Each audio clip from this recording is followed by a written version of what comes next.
What is up, Super Squad? Today I am with the real Caleb King doing Pardon the POV. What is up, Mr. King? Yo. Why are you here instead of Crispy? I don't know. He flaked. Oh, maybe he's risen somebody. I don't know. Who's that for? Okay, Rob, what do we got? What do we got cooking today? Launching right in, have 6 questions, maybe 7, depending on how long-winded and horrible you guys are. But Crispy's not here, so I have hope that this will be better. 1, the 69% problem. According to new 2026 data, 69% of B2B sales reps are falling short of quota. It's more than 2/3 of a sales floor are missing their number. Meanwhile, only 24% of salespeople exceed their yearly quota. Something interesting, Forrester research shows 50% quota attainment is actually normal when you look at the median performer. They hit 101%. So the question is this: is it your fault if you're one of the 69% of people missing quota this year? Is it your fault? Yes or no? 3, 2, 1. No. Yes. No. Okay. Hit me with the Caleb. Hit me with why. I mean, first of all, it's never my fault, right? Someone else's fault. Okay. It's never my fault. But just look at the number. Are you either you're designing a purposeful system for 70% of your people to fail, and it's on purpose, or it's unrealistic. It is literally unrealistic if the majority of your people are not hitting the standard that you're trying to get them to hit. So yes, there's personal responsibility, but that it's actually a number that is telling you it is not the salesperson's fault. You know, I find this an interesting stat that I think disproves the idea. So I think there's this stat is: did you know, Caleb, the real Caleb King, that 8% that women achieve 8% higher quota attainment than men with the same identical territories? And if something like some random, this just seems to me, and I'll say this is, I didn't have 30 seconds to talk. He had 30. He had more time than me. I'm gonna finish. Yeah, you were going off. We can let you restart there. You did say add a timer to keep you. I said add a timer. It starts when everybody starts. Anyway, the point is I think there's nuance, and there's a reality of it's not your fault. And if you don't think it's your fault, it is your fault. Like, there's a mentality in sales where you just have to own it. You have to do your absolute best, and I think it takes 100% ownership. So I'd say yes, it's your fault, and understand it's so freaking hard. But that's why when you go into a sales org, the best are hitting better than others, and there are people performing better than other people, and that is their fault that they're performing better than you. And so I just think it's important. It's a sales mentality. And yes, the system might be set up in a way that only 70% are going to be able to hit at any given time. But guess what? You can always be that 30% that hits. Always be that 30% that hits. And if you don't believe that, you will not be good at sales. So you're giving a non-binary answer to a binary question. That's what you're doing. I said yes.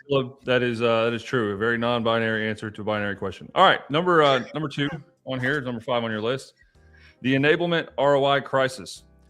Here's something from the 2025 Sales Enablement Summit. By the way, the state of super sales enablement is out now. Go fill out the survey. Anyway, enablement budgets are up. Quota attainment is flat. Executives are demanding revenue impact metrics, not training completion rates. Big Tinkin's conference recap revealed that activity metrics feel safe, but leaders are reporting training completion rates while struggling to prove value. Same story magically is in 2026. The question is this: if you're an enablement director, is your job at risk because you can't prove ROI? Yes or no?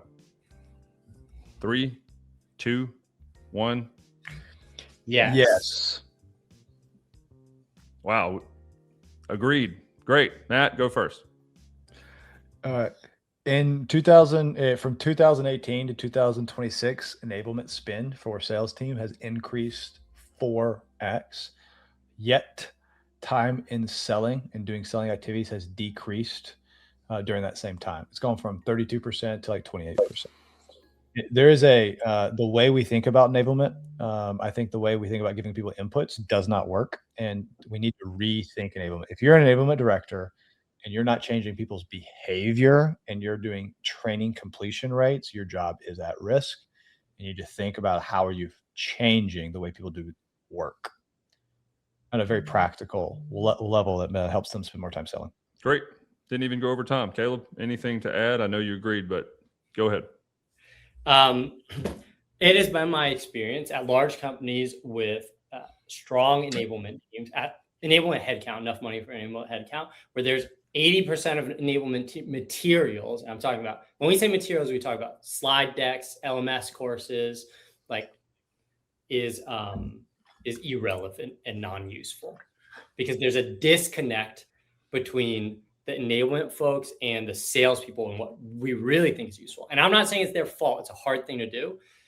But when budgets shrink, just like marketing attribution gets analyzed, enablement attribution must get analyzed as well, because they're not directly bringing the revenue. So yes, I think there is a risk.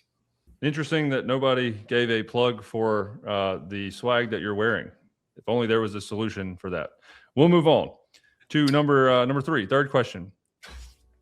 Or third debate. Training is dead, just like everything else. Long live execution. Fluent just dropped a bomb. Traditional model of sales enablement is collapsing under its own weight. Sounds plagiarized from Matt Bolian. They argue that preparation first training is obsolete because knowledge decays rapidly. That sounds plagiarized from me. By the time a rep encounters a specific objection, the training is a distant memory. So a solution might be just-in-time injection of execution support, but sales managers are caught in the middle. You're expected to coach, develop, and ramp new hires. Can you skip the training phase? Here's the binary question. Traditional upfront sales training is now obsolete. Agree or disagree? 3, 2, 1. Disagree. Interesting. Caleb, you're up first. Yeah, just as much as I believe in just-in-time enablement, like feed it in the flow of work at the time it's needed, which is what Super is built on. I just do not see a way to get around the upfront training. You've got to introduce people you can't just throw someone to a role and say, hey, you'll get the prompts in time. There has to be a seeding of, this is the big picture. Here it is. And we're going to seed it into your daily flow of work. So I'm not against upfront training. I just don't think it's the end all answer. You have to have everboarding. Love the way you inserted everboarding. Matt, your response. You can't put an untrained rep in front of a customer. And so I think there's always a need for reps. I think there is, I don't know what Fluent is, but I assume they are like an AI rep that can simulate as if you're having a demo. I actually think that's very helpful, that you can scale without scaling people's times. Is upfront training that doesn't take a human, where you can interact with the customer and do objections live.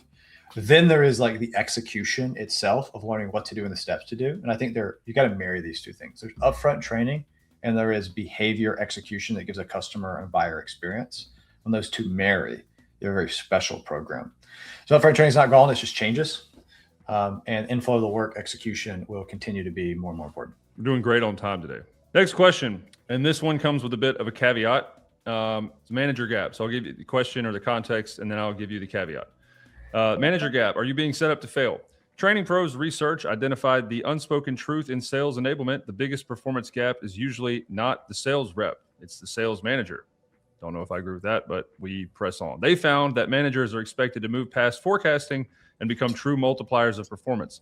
But most orgs provide zero systematic manager development. L&D teams are now being told their real value is in helping managers rather than reps. For first-time managers, is this fair? Here, the binary question is, if you just got promoted to sales manager, were you given adequate training to succeed? I know that neither one of you were recently promoted to sales manager, so you can interpret this a bit differently. Do you think that first-time managers are traditionally set up to succeed? Yes or no? 3, 2, 1. No. Yes. We'll let Matt go first this time. If the idea is you just got promoted to sales manager, were you given adequate time to train? That just assumes a false narrative. I'm giving you a non-binary. Like, absolutely not. If we treated life this way, you have to go into something you're not comfortable doing, and the people that get trained are the people who ask and want to get trained and do better. Yeah, if you are always prepared for what you're doing next, you just will never do anything next. So it's a false narrative.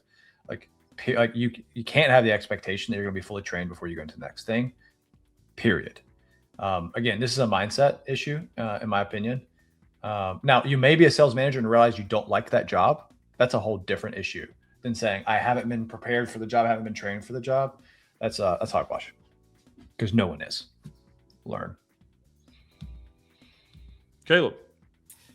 This might be too close to home, so we can edit this out. I was pseudo promoted to a sales manager. It wasn't really a promotion because I didn't want a promotion.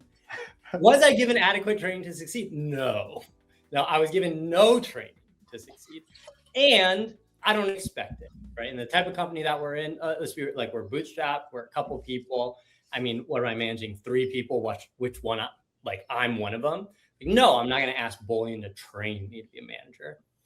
And I realized there's this whole set of skills that I can get good at. I'm confident I can get good at, but I just am not good at. Management skills.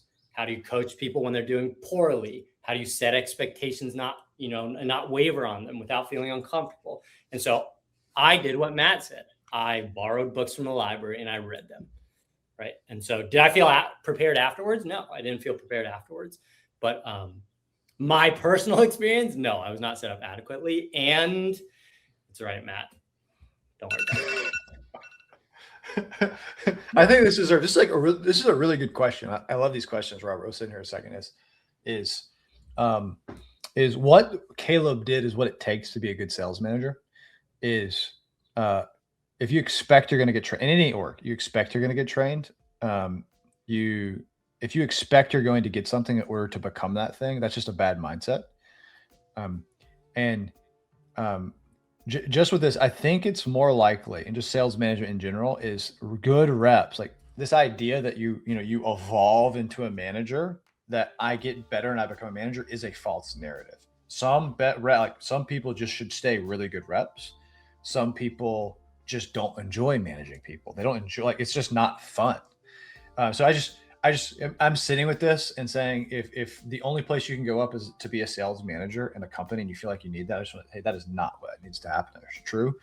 And then second is you could take the same thing about being a CEO or being a head of marketing. Like, do I feel qualified? Was I trained to do? No. And do I feel qualified right now? No. There's reality of you never feel qualified for what you're doing so often. And you can always feel like the emperor has no clothes. And I think that's a healthy mindset, to be humble and constantly learning. And so just as a point, I just want to say it out loud. I would also like to acknowledge the egg on my face. Don't know if it was announced, but I think some congrats are in order. I said I want out. It's in the past. Well, this is awkward, but we'll move on anyway. I wasn't prepared, but I just listened to both of you, and I guess I have to suck it up and deal with it. Next question. The content graveyard. This is more for sales enablement managers, so this is directly who should be listening to this anyway. Here's a stat that should terrify enablement teams. According to recent research, frontline salespeople report they are not getting enough backing from the content that is created. Side note, that's not a stat. Sales reps are drowning in content, but can't synthesize it into a compelling business case for a CFO. Persicci's Enablement Trends report says piling content into a repository is no longer enough. If your entire job has been building content libraries, what the hell are you supposed to do now? The binary question is this. If you're an enablement manager who spends most of your time creating content and allocating it to teams, is your job about to change dramatically? Yes or no? 3, 2, 1. Yes. My camera's so small now. You're great. You look great. Yeah, the real Caleb King says yes as well. There's no way he said no to that. If you're an enablement manager who spends most of your time creating content, is your job about to change dramatically? Yes. Great. We'll go Caleb first since he's prepared. Oh, God. I don't think content, here's my deal with content. If we're talking about slide decks, case studies, they just decay. They just continue to decay. And so what is more important? And that's my perspective in terms of what content is. Case studies, one slide, one pages, all that stuff. Those are actually sent like, I don't know, 10% of the time and looked at maybe 4% of the time and asked for 2% of the time, and they never actually look at them. What really the enablement managers can help with is things like pricing calculators or business case builders or things like that that are fluid and that we can put inputs into. That's been my experience. Well done, Matt. I have nothing to add to what he said except one thing, and that is enablement managers are going to spend more time helping people execute certain behaviors than giving people content. And I think it's hey, you need to make a ROI case study. How do I do that? That's a behavior. How do I help you execute that? You need to send this thing at this time because it creates an experience. And helping people execute on behaviors is what they'll spend more time doing, not creating content or generating content and making sure the decks are right. And if you are doing that, I think it's a waste of time.